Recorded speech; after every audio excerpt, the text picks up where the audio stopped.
जो मोदी जी ने इनकी गौरव की जो एम्बेसी के बाहर सिक्योरिटी हटाई है राइट और उन्हें अपनी औकात दिखा दी कि हम भी किसी से कम नहीं है।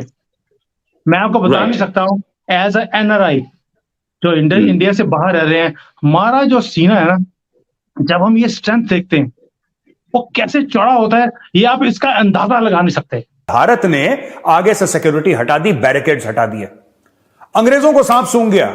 और सर खबर जो है वो ये है कि India plans to open corridor to Pakistan Kashmir.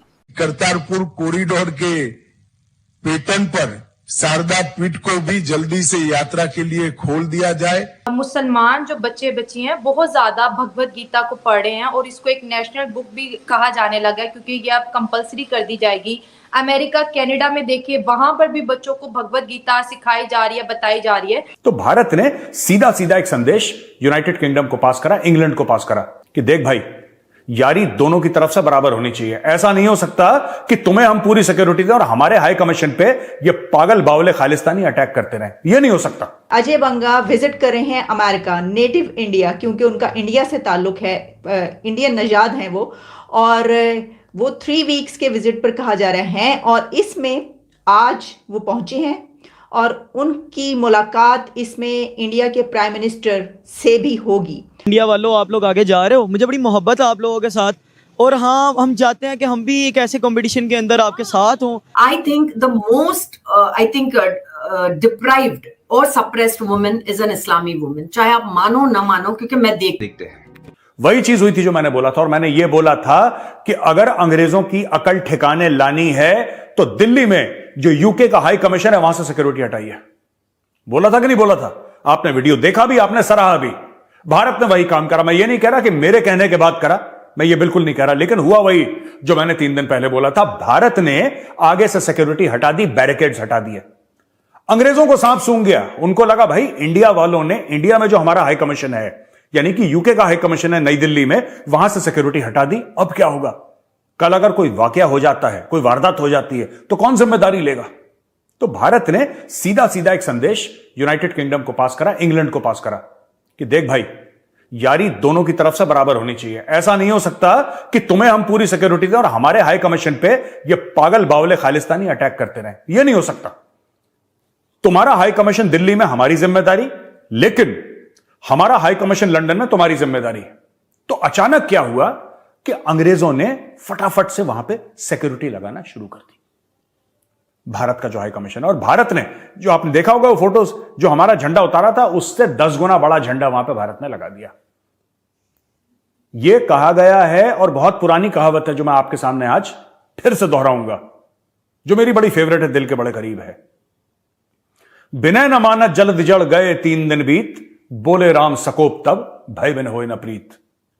भाइयों और बहनों, प्रीत जो है ना, बिना भय के नहीं होती। There is no friendship without fear. यह जानना बहुत जरूरी है, और इसीलिए भारत ने जो कदम उठाया, बिल्कुल अच्छा कदम उठाया, और यही चीज अमेरिका के दूतावास के साथ करनी चाहिए। सिक्योरिटी हटाओ, सिक्योरिटी हटाओ। सैन फ्रांसिस्को में हुआ कैसे? इनको सबक सिखाना बहुत जरूरी है। यह पता है, रेसिस्ट होते हैं गोरे, सारों को बात नहीं कर रहा, लेकिन काफी गोरे रेसिस्ट हैं। ये चीज, अगर ये जो अटैक हमारे हाई कमीशन में लंदन में हुआ है ना, अगर यही चीज अमेरिका के दूतावास में वहां पे हो जाता, तो भाई साहब अमेरिकन वहां से गोली चला देते। मरीन्स रहते हैं वहां पे हथियार लेके, यूएस मरीन्स हर एक एम्बेसी में, दे आर ऑलवेज देयर, और वो सीधा गोली चलाते हैं। शूट टू किल उनके ऑर्डर्स हैं। खोपड़ी पे गोली मारो या छाती पे, खत्म कर दो बंदे को जो तुम्हारे हाई कमीशन के अंदर आए। और हमारे वहां हाई कमीशन प्रोटेक्टेड ही नहीं है। अब देखिए, यहां पे जो दूसरी खबर आती है कि फिर से खालिस्तानी गए वहां पे। जलील तो है, इज्जत तो है नहीं इनकी।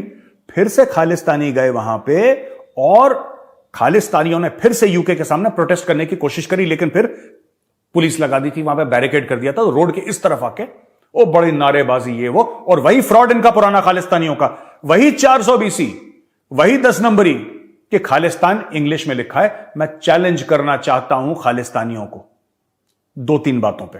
पहली बात, तुम अपने झंडे, जो तुम्हारा सो कॉल्ड झंडा है ना, उसके अंदर जो तुम लिखते हो खालिस्तान, वो तुम इंग्लिश में क्यों लिखते हो यार? गुरमुखी नहीं आती, हिंदी नहीं आती, लिखो ना हिंदी में, लिखो ना गुरमुखी में, तुम्हारी हिम्मत है तो। नहीं लिखेंगे मैंने आपको पहले भी बताया था ना, ये इसलिए नहीं लिखते हर समय खालिस्तान के फ्लैग में इंग्लिश में खालिस्तान, क्योंकि इनकी नीयत में खोट है। इनके बाप जो है ना पाकिस्तानी, इनके बाप भी वैसे ही हैं। तो जैसा सांप वैसा सपोला, यानी कि एक आंख खालिस्तानी की, एक आंख खालिस्तानी की अपने झंडे पे रहती है और दूसरी आंख इसकी रहती है गोरे के बटुए पे। गोरे को पता लगे कि हम आजादी की लड़ाई लड़ रहे हैं, है ना, तभी तो गोरा डोनेशन देगा। ये भीख मांगने के चक्कर में कर रहे हैं सब। तो भाई साहब ये हो गया वहां पे कांड कि इन्होंने अपने झंडे पे इंग्लिश में लिखा और इंग्लिश में ही लिखते चले आए हैं। इंडिया में चाहे लिख दें चुपचाप पंजाब के किसी गांव में गुरमुखी में, क्योंकि वहां पे किसी को इंग्लिश समझ में नहीं आती, लेकिन बाहर हर समय ये लोग ऐसा। एक चीज जो हम नोटिस कर रहे हैं कि मुसलमान जो बच्चे बच्ची हैं बहुत ज्यादा भगवत गीता को पढ़ रहे हैं और इसको एक नेशनल बुक भी कहा जाने लगा है, क्योंकि ये अब कंपलसरी कर दी जाएगी। अमेरिका, कनाडा में देखिए वहां पर भी बच्चों को भगवत गीता सिखाई जा रही है, बताई जा रही है। तो भगवत गीता एक प्रैक्टिकल लाइफ में कितना ज्यादा रोल प्ले करेगी अगर ये सब सीखने पढ़ने लग जाएंगे? जी हाँ, मैं एक ही बात जानती हूँ कि सनातन में, मैं सनातन की आज बात कर रही हूँ, हाँ गीता हर जगह पर क्यों पढ़ रहे हैं लोग, कुछ तो होगा ना, मतलब देयर इज, अगर आप कहते हो कि ओके महाभारत हुई, see the reason behind it. अगर आप देखोगे कि हमने ऐसा नहीं है कि बस हमको पूरी दुनिया को हिंदू बनाना है, बिल्कुल भी नहीं। कभी आपने सुना है कि किसी ने किसी को इसलिए मतलब जंग लड़ ली कि भाई आप हिंदू बनो, मार के किसी को हिंदू बनाया? कभी भी नहीं। तो we do not believe in converting anybody. घर वापसी एक चीज है कि अगर आपको वापस आना है हिंदुइज्म में, then you can come back without any force. क्यों क्रिश्चियनिटी, क्यों इस्लाम, क्यों चाहती है कि और लोग कन्वर्ट हों? We do not believe in conversion at all. तो मैं ये कहती हूँ कि गीता यही सिखाती है कि जहां पर अधर्म, मतलब जहां पर इनजस्टिस हो रहा है, you can stand and you can stand and fight for it, but not just because कि भाई आप एक मुसलमान नहीं बन रहे हो तो आपको काट दो, या ये कलमा नहीं पढ़ रहा है उसको काट दो, या एक लड़की को लेकर आओ उसको जबरदस्ती का आप कलमा पढ़ा के ही उससे शादी करोगे। क्यों? Why so? I mean, I don't believe. I have seen people. मैं सही में आपको एक एग्जांपल देती हूँ कि मैंने एक ऐसी लड़की को देखा है जो कन्वर्ट तो हो गई है, but in her heart she is not converted. तो मतलब ही क्या हुआ?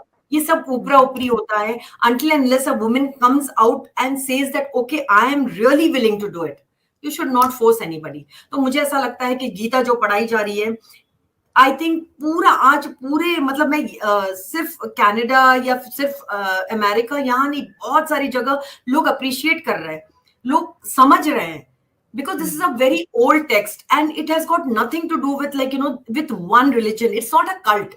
It's not about a cult. So it is about full world. It's for full world. ये लोग नहीं समझ पाते हैं, ये कहते हैं ये हिंदुइज्म से जोड़ देते हैं। No doubt about it. अब तो हम ही लोग हैं जो मतलब इसको पढ़ रहे हैं, लेकिन ये कोई ऐसी चीज नहीं है कि आप ऐसे समझो कि ये सिर्फ इसके लिए लिखी गई है। This is for the Mankind. हम ये नहीं कहते कि भाई तुमने अगर नहीं माना ना तो तुम काफिर हो, तुम हमारे लिए you are the worst creature. It's nothing like that. It gives you so much empowerment. I feel it's the best book if you really understand what is given in that. उठ के तुम तलवार लेके किसी को मारने के लिए नहीं दौड़ सकते कि भाई तुम हमारे इसमें क्यों नहीं आ जा रहे हो, तुम क्यों नहीं ये श्लोक पढ़ रहे हो, या तुम ये क्यों नहीं कर रहे हो। It's not that. It's about the full Mankind. उल्टा हमने तो मैनकाइंड का सोचा है, तुमने तो इस्लाम ने तो सिर्फ अपना सोचा, सिर्फ अपनी उम्मा का सोचा, अपने लोगों का सोचा। उसने दूसरों को तो इतना काट के रख दिया है कि there is so much of hatred in this world. आप देखो कितना hatred फैला इसकी वजह से। So I feel that nothing is like the book Bhagavad Gita if you really understand what it says. अगर तुम लोग नए हो तो सब्सक्राइब करो, वो जो लाल वाला बटन है उसके साथ स्कैम करो या फिर महफिल जमाओ, मुझे नहीं पता, बस क्लिक हो जाना चाहिए। अब मैं भी जा रहा हूं, मुझे पार्क में स्टंट्स मारने जाना है।